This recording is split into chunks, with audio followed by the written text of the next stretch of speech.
ಪಾಕಿಸ್ತಾನಿ ಪ್ರಜೆಗಳ ಇನ್ಫ್ಲೇಟರ್ ಬರುವುದಕ್ಕೆ ಕಾರಣ ಸೆಂಟ್ರಲ್ ಏಜೆನ್ಸಿ ಫೇಲ್ಯೂರ್ ಆಗಿದೆ.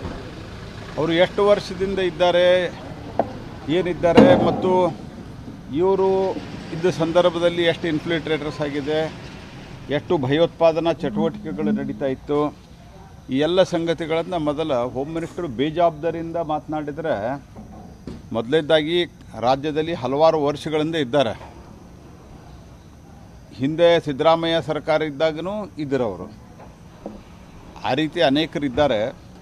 ಮತ್ತು ಇನ್ಫಿಲ್ಟ್ರೇಷನ್ ಬಗ್ಗೆ ಕಟ್ಟುನಿಟ್ಟಿನ ಕ್ರಮವನ್ನು ಏನೋ ಒಳಗಡೆ ಕಳ್ಳತನದಿಂದ ನುಗ್ತಾರೆ ಅದನ್ನು ಬಂದ್ ಮಾಡಿದರೆ ಬಿ ಜೆ ಪಿ ಸರ್ಕಾರದಲ್ಲಿ. ಆ ಕಾರಣದಲ್ಲಿ ಇಡೀ ದೇಶದಲ್ಲಿ ಎಲ್ಲ ಕಡೆ ಏನು ಬಾಂಬುಗಳ ಸ್ಫೋಟ ಆಗ್ತಾಯಿತ್ತು. ನಿಮ್ಮ ಕಾಲದಲ್ಲಿ ಎಲ್ಲೆಲ್ಲಾಗಿತ್ತು ಪರಮೇಶ್ವರ್ ಅವರೇ? ಹೈದರಾಬಾದು, ಬೆಂಗಳೂರು, ಒಂದು ಸರ್ತಿ ಹುಬ್ಬಳ್ಳಿಯಲ್ಲಿಯೂ ಆಗಿತ್ತು, ಆನಂತರ ಪುಣೆ, ಮುಂಬೈ, ನೆನಪು ಮಾಡ್ಕೊರಿ. ಇದೆಲ್ಲಕ್ಕೂ ಕಾರಣ ಇನ್ಫ್ಲಿಟ್ರೇಟರ್ಸ್. ಈಗ ಸಂಪೂರ್ಣವಾಗಿ ನಾವು ಬಂದ್ ಮಾಡಿದ್ದೇವೆ.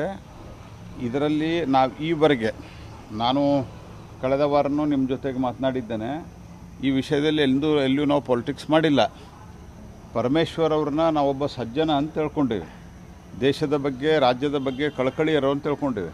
ಅದಕ್ಕೆ ಈ ರೀತಿ ಅತ್ಯಂತ ಚಿಲ್ಲರೆ ಆದಂಥ ರಾಹುಲ್ ಗಾಂಧಿ ಅಂತೆ ಮಾತನಾಡೋದು ಅವ್ರು ಬಿಡಬೇಕು.